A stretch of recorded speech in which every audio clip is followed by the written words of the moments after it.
The royal bells rang at dawn. No one answered them. In the kitchens of the great Alpha houses, the hearth fires stayed cold.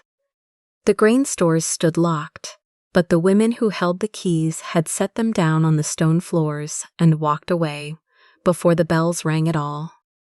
Horses stood unharnessed in the stables. Healers gathered their kits and turned toward the civilian quarters, away from the marble corridors where the lords kept their rooms and their certainties. Female warriors stepped back from the council chambers they had been ordered to guard. Scribes left their ink dry. Luna after Luna looked at the fresh protection covenant documents waiting for their scent seal and left them unsigned on the table. Not a single gesture was dramatic. No one made a speech. No one announced what she was doing or why. They simply did not begin. In the great houses, servants who had always been the first to rise before any noble opened their eyes, stayed in their quarters. The Alpha Lords called out and received no answer. Bells rang in empty corridors. In the council hall, Lord Chancellor Marius stood at the long window and watched the lanterns go dark, one by one, in perfect sequence, across every women's quarter in the capital. He had prepared for a march. He had staged the counter-response weeks ago, the locked exits, the agents in the crowd, the language that would transform any assembly into a riot. He had prepared for a woman who needed to be heard. He had not prepared for 1,000 women who had decided to stop speaking to him entirely. There was no crowd to disperse. There was no center to arrest. There was only absence, spreading outward through the city like a tide pulling back from shore, quiet and total and impossible to answer with force. At the head of the council table, Alpha King Caedric sat without moving. The Luna's chair beside him was empty. On the table, someone had placed a single folded paper. He opened it. "You silenced one woman." So she taught a kingdom how to answer without speaking. Marius turned from the window. His face was carefully still. For the first time in 11 years of managing this kingdom's machinery, he did not know where to send the guards. 6 months earlier, Amara had not yet been silenced. She was still Luna, still walking the corridors of the capital with the title intact, and she had gone to the healer house in the lower city because Elowen had sent word that there was someone she needed to see. The girl's name was Neris. She was 17, with the kind of stillness that came not from calm, but from having learned to make herself small, in rooms where being noticed was dangerous. The stillness was old. It had been there long enough to become a posture she wore without noticing. On her wrists, faint silver scars traced the outline of Alpha Command burns. Every wolf soul resisted at first. The bond pushed back before it bent. The burns were what remained after it bent. Elowen set down the file and let Amara read. She had been keeping records for 3 years. Pregnancies that were not chosen. Children registered under the Guardian Pack's name, not the mother's. Women who had filed formal complaints and then disappeared from official registries within the following month.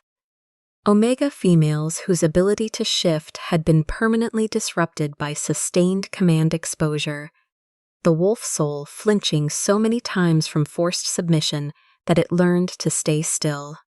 And underneath all of it, 2 laws working in sequence so precise it could not have been accidental. The Consolidation Decree allowed large packs to absorb the territories of smaller ones declared unable to defend themselves. The assessment criteria were written by Lord Chancellor Marius.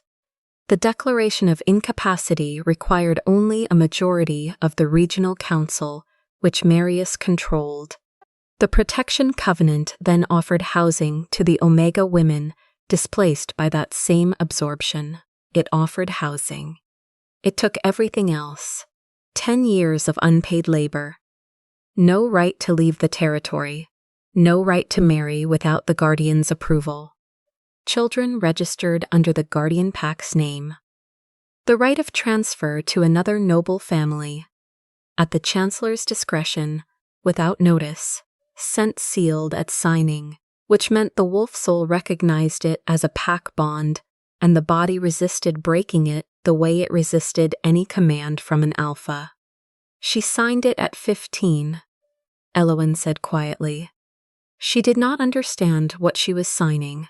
Most of them do not. Amara looked at Neris. Neris was looking at the floor. She had been living inside this for 2 years. She already knew every word of the document. Amara gathered the files.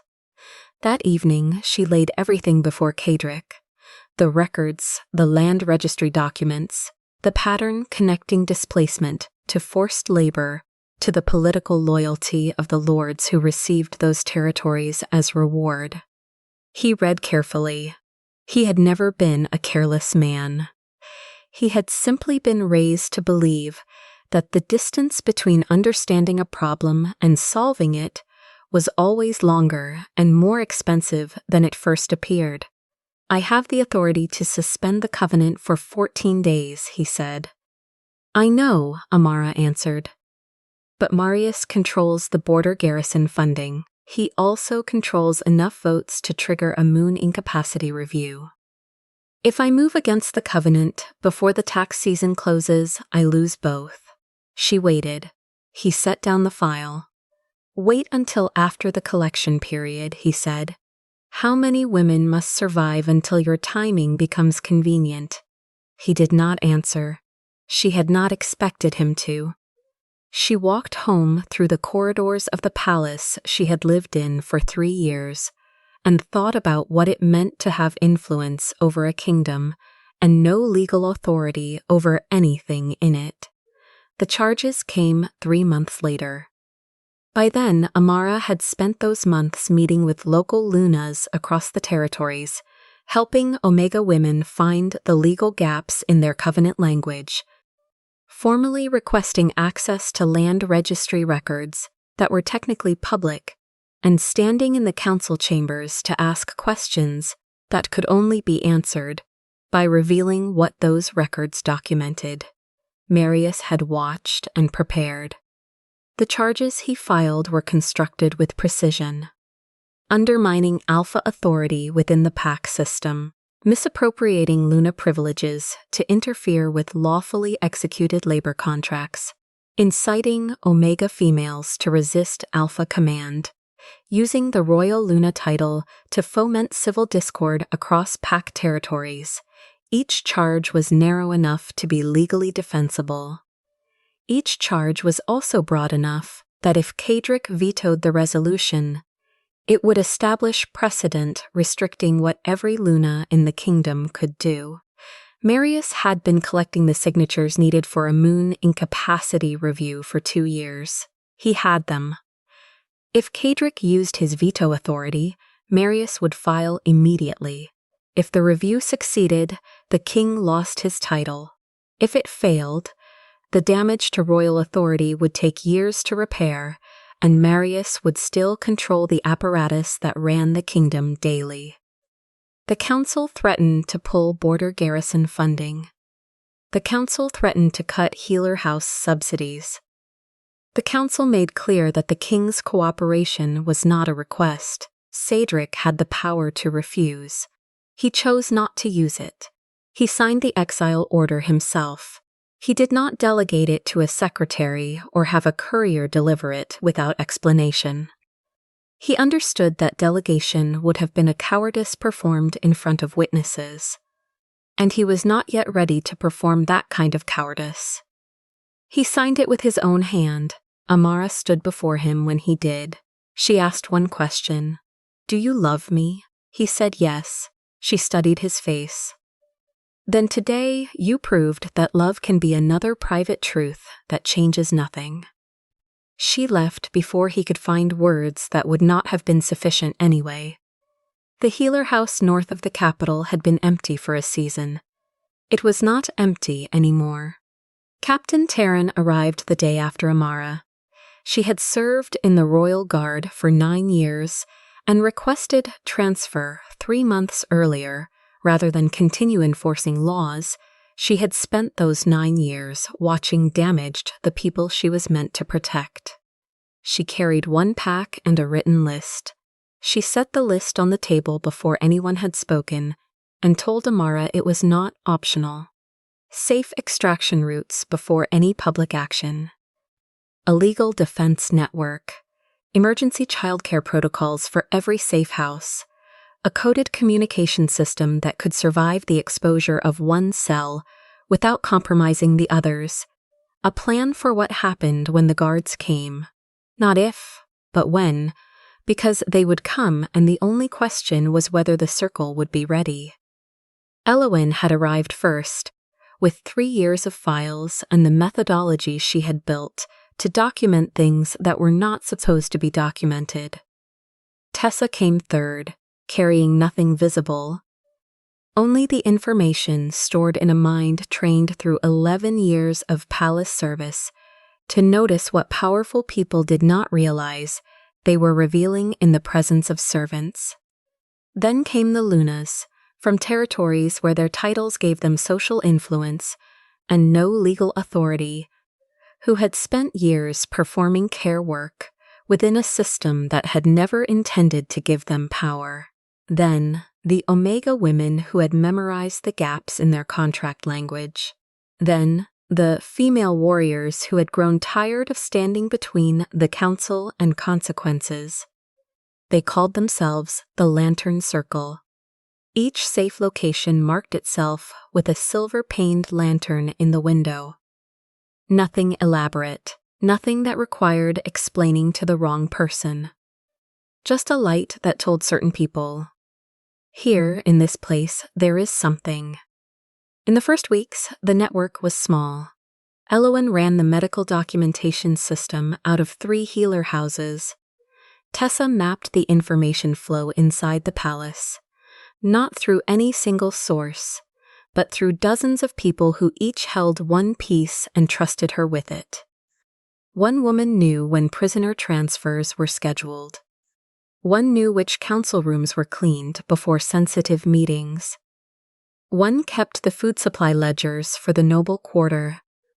One managed childcare arrangements for several Alpha families and heard, from that position, more than those families intended. None of them knew the whole picture. Tessa was the one who assembled the pieces and understood what they made. In the first week, Amara stood before them and spoke about everything she intended to build. She spoke well. She had always spoken well. Taryn waited until she finished. Then she pointed to the list. We do not have extraction routes. We do not have a legal fund or a list of attorneys who will take these cases. We do not have any arrangement for the children of women who get arrested. We do not have a communication system that survives a single compromise. We are not ready. Amara looked at the women around her who had been waiting, some of them for months, some for years, some for a version of their lives they had stopped expecting would arrive. She thought about what readiness cost when the people who needed help were already inside the system. She thought about urgency and momentum, and the way anger that goes cold does not always come back. She said, "We build as we go." Taryn looked at her without changing expression. "That is not a plan," she said. "That is courage dressed up as strategy." They are not the same thing. Amara did not change her mind. 300 women came to the Moon Court. They carried protection covenant documents and land registry records, and the names of every woman who had disappeared from the official registries. They carried silver lanterns.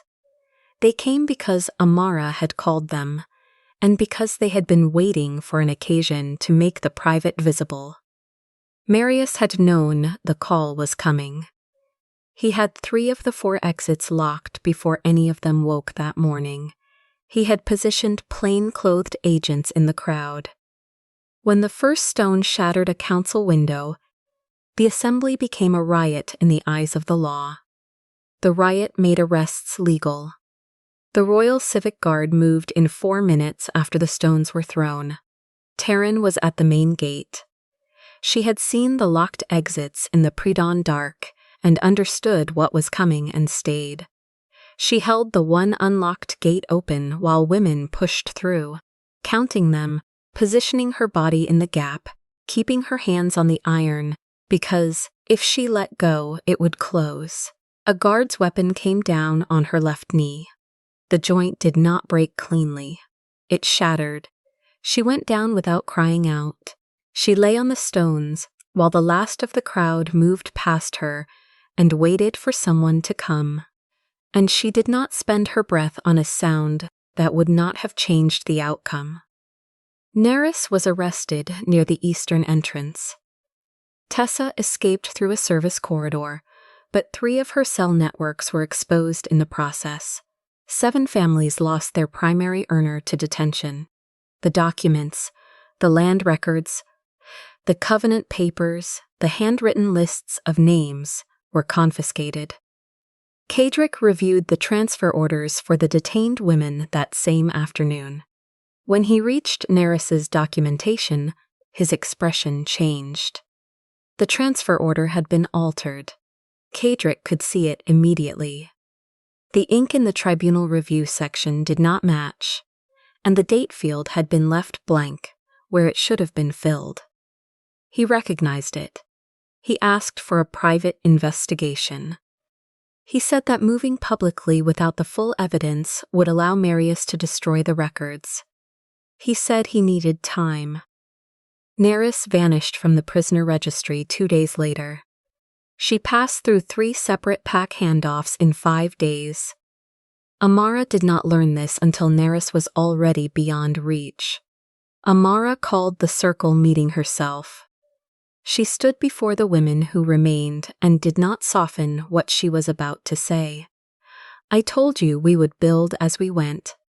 What I built was a trap, and I built it out of other people's bravery. I knew we had no extraction routes. I knew we had no legal fund. I knew we had no plan for the children. I called you brave, and I used that as a reason not to build you a floor to stand on. Taryn's knee will not heal to what it was. Nerys is gone. 3 cells are compromised.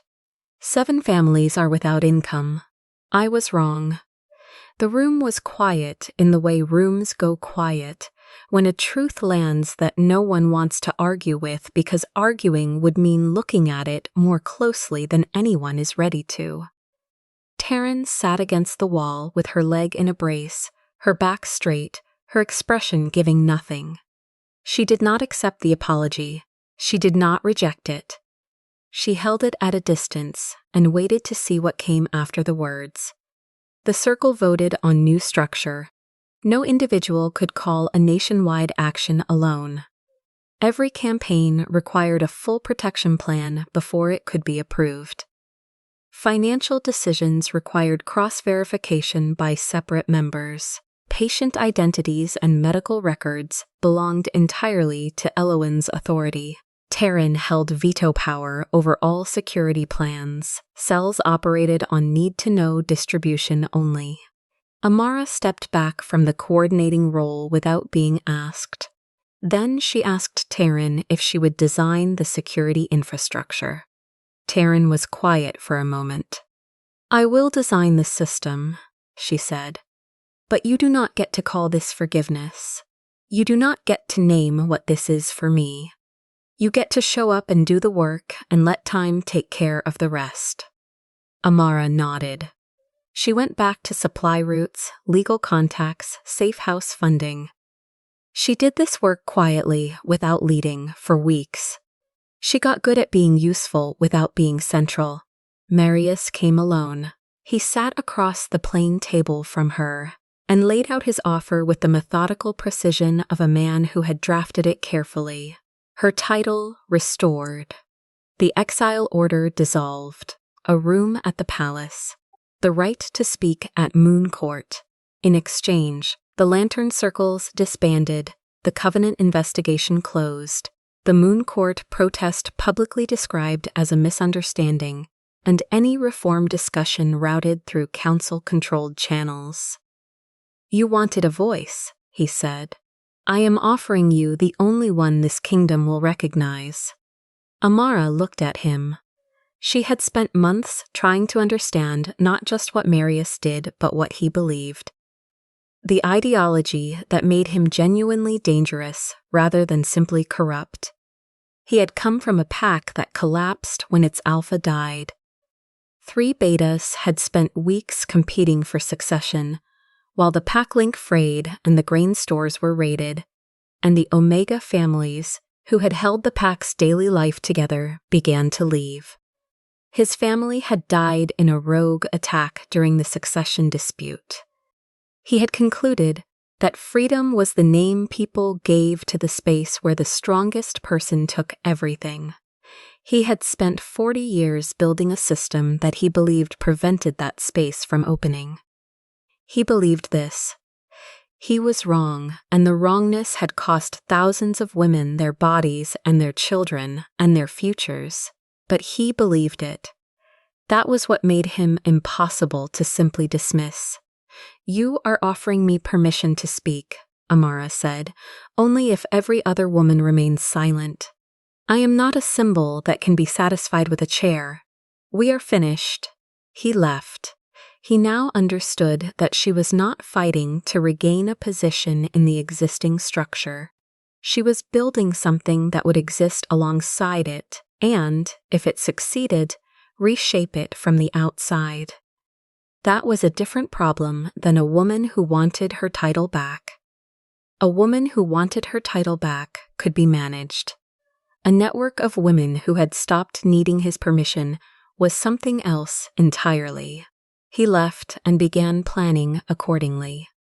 Amara sat in the empty room after he was gone and thought about Neris and Terran and the 7 families who were still missing their primary income.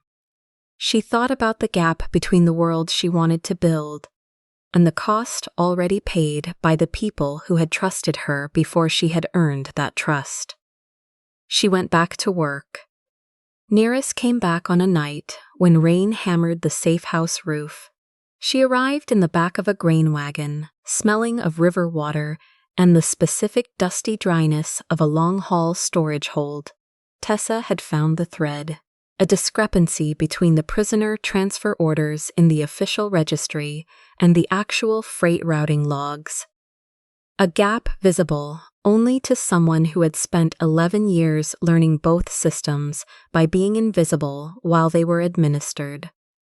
Elwyn had written the Moon Fever Isolation Certificate with the correct seals and the language calibrated precisely, not so urgent as to draw immediate scrutiny, not so mild as to be questioned. A single warehouse worker had swapped the routing tag. Neris had climbed in herself. She had spent 2 days between sacks of winter grain moving through the distribution network. She had been forced to memorize as unpaid labor across 3 noble houses over 2 years. When she came through the safe house door, she was carrying nothing but her knowledge, and she laid it out methodically while Elwyn checked her over. Warehouse rotation schedules, shift handoffs, medication supply routes, the precise calendar windows when noble households were most dependent on female labor because their own networks could not cover seasonal demand. "We do not need another march," she said. "We need to stop, all at once in the places that matter most. At the moment, they cannot replace us." She had spent 5 days in a grain wagon, calculating exactly when that moment was. Neris spread the calendar on the table. She pointed to the dates when the noble quarters' supply chains depended entirely on the women managing them. She pointed to the dates when the healer houses had their highest noble client volume. She pointed to the dates when the land transfer registrations were processed. The window when the machinery of Marius's system was most visible and most exposed. "Not a march," she said again. "A silence they cannot fill." The same week, Cyrilda's husband discovered she had been passing information to the circle. He threatened to transfer their 2 sons to a distant pack garrison. Terran organized the extraction without drama. Tessa adjusted the transport records. Elowyn produced documentation requiring the boys to remain within reach of a certified healer for 30 days due to a respiratory condition that would resolve but required monitoring. 2 children arrived at a healer sanctuary, frightened and safe. 1 week after that, Cyrilda handed over 3 documents: land registry records showing systematic theft across 14 pack territories, a ledger connecting each transfer to a council vote with dates and amounts, and a draft order in Marius's handwriting, incomplete, unsigned, but detailed, outlining a moon incapacity timeline that could remove Caedric from the throne within 48 hours if the king moved against the council's interests. Marius had been preparing to replace the king for years. The 3-lantern protocol was Terran's design, not Amara's. Every person in the circle understood why this mattered.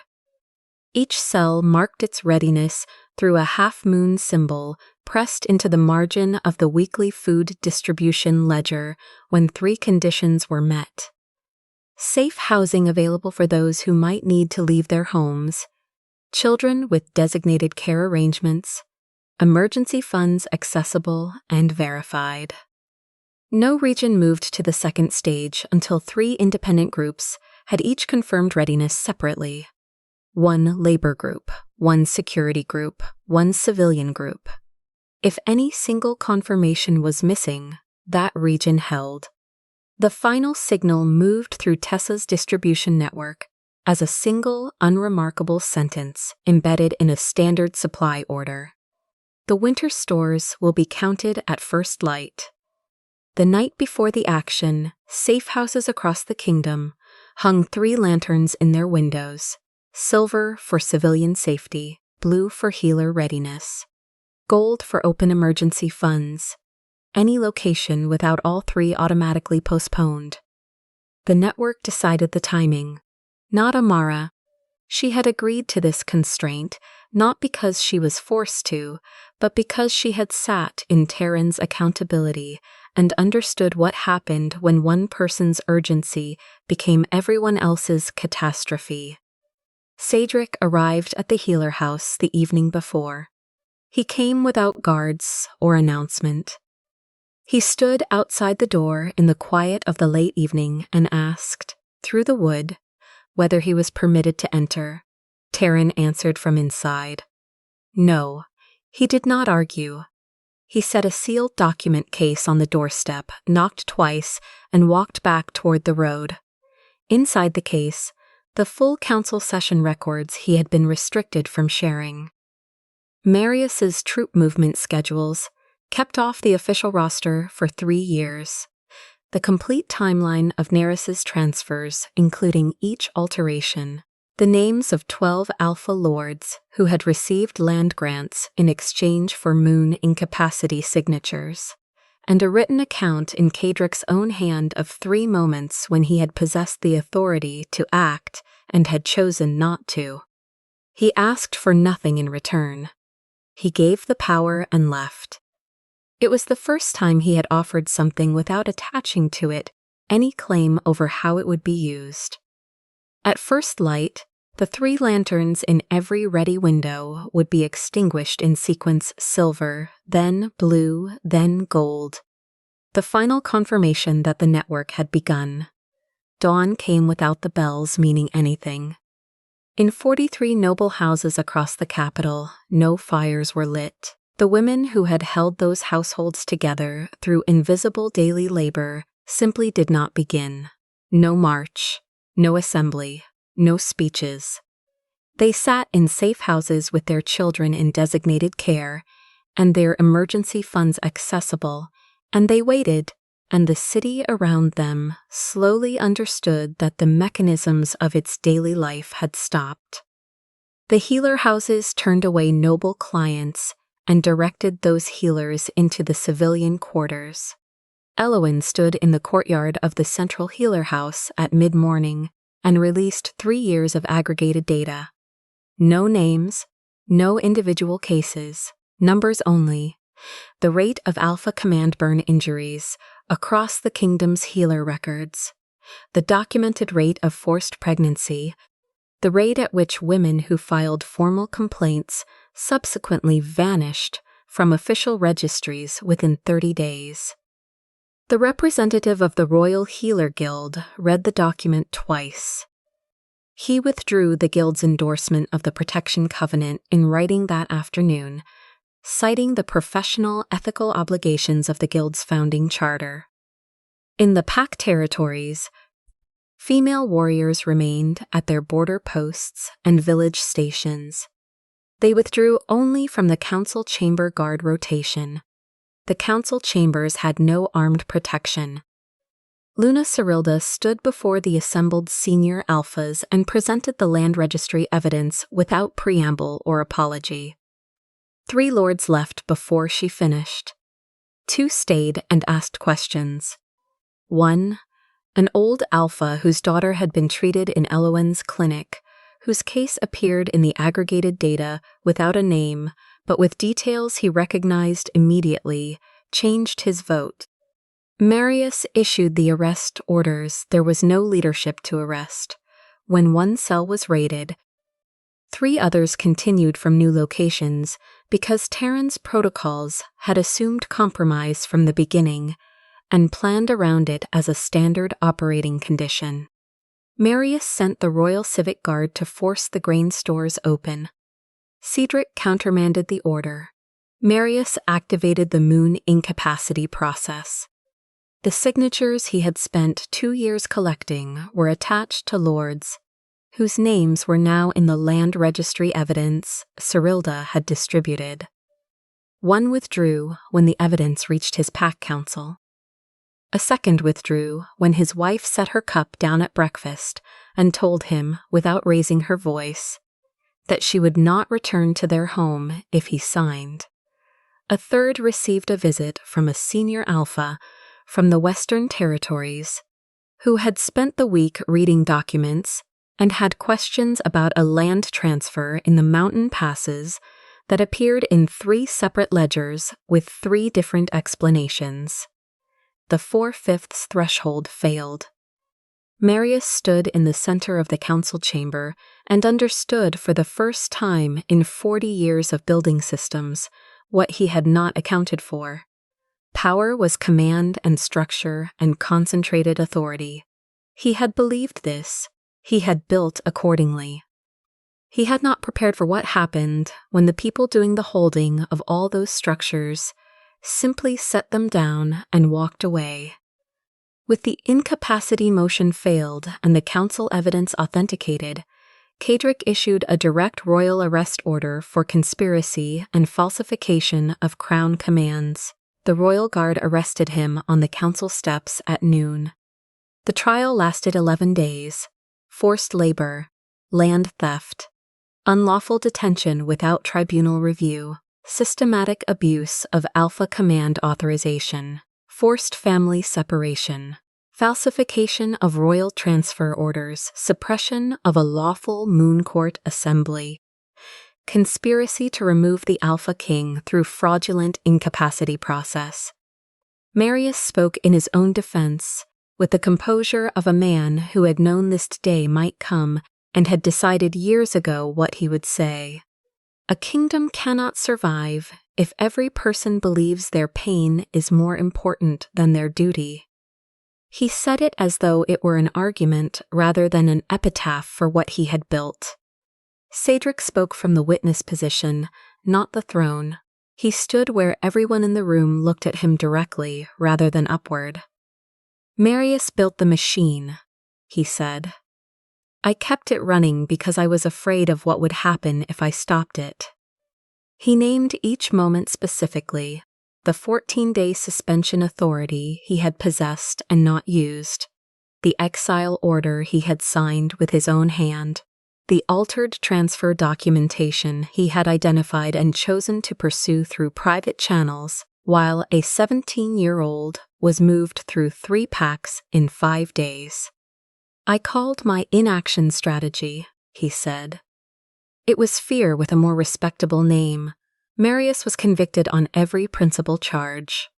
He was stripped of office, command authority, land and council rank, then sentenced to permanent confinement under a multi-pack tribunal. The protection covenant was suspended immediately pending review, and every existing scent seal was declared challengeable before an independent court. When the trial concluded, Caedric offered Amara her title, her rooms, her chair. She listened until he finished. "Luna is a voice the king is permitted to silence," she said. "I will not return to a chair that exists only while you allow it." She turned and walked back to the table where Terran and Elowen and Neris and Tessa were already seated. The Transition Council met for 6 weeks. It was not comfortable. Small pack delegates proposed provisions that senior alphas called dangerous.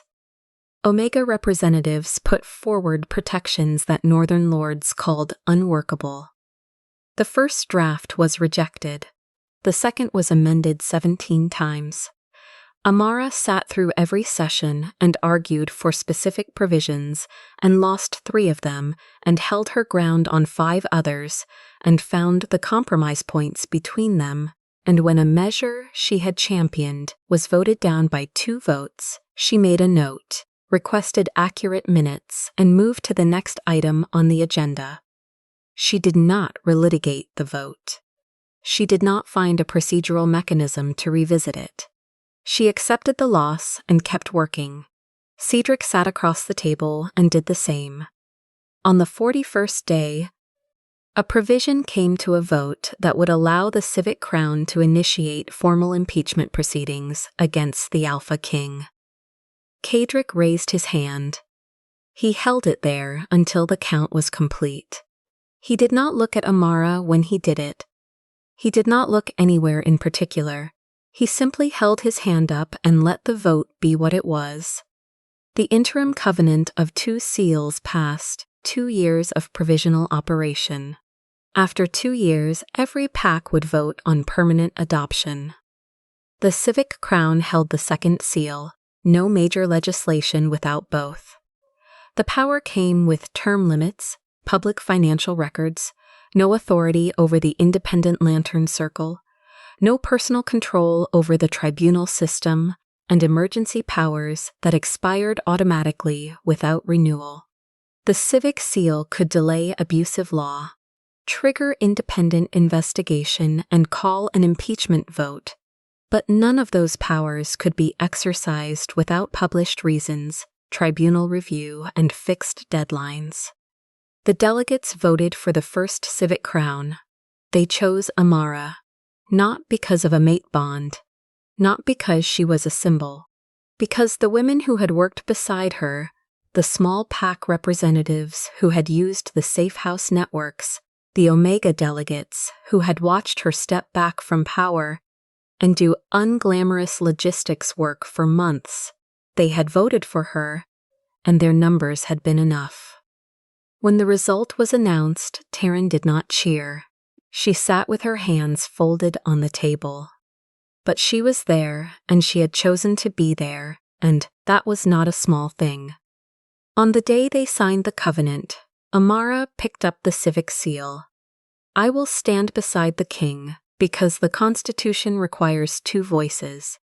She met his eyes directly. "Do not mistake that for permission to stand beside me as my mate." Caedric held her gaze without deflecting. "I understand," he said. "I am not asking you to." He picked up the royal seal. They signed.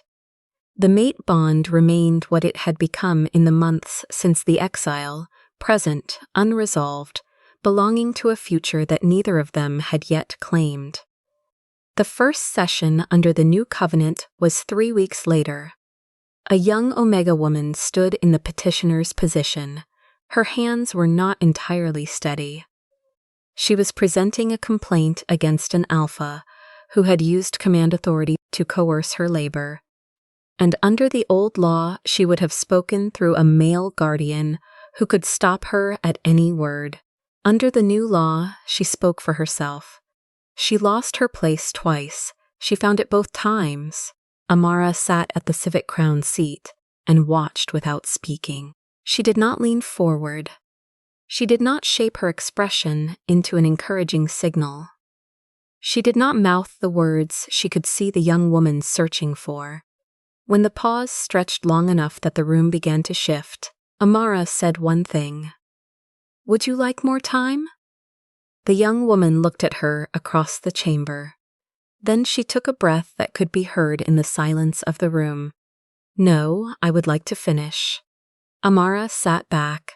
Caedric sat back beside her. The room held its quiet. This quiet was different from the quiet that had always been required in these chambers. The enforced silence, the performative deference, the sound of people who had learned not to speak because speaking had consequences. This quiet was chosen. The young woman finished her statement. Through the high windows, the lanterns of the lantern circle were visible in the lower city, silver and blue and gold, burning in the morning air. They were not secret signals anymore.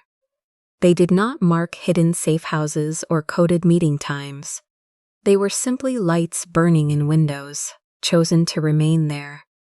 They burned to remind anyone who looked up that the silence of one person had never been meant to stand for all. They had once silenced their Luna. What they could never silence again was the kingdom she had taught to speak.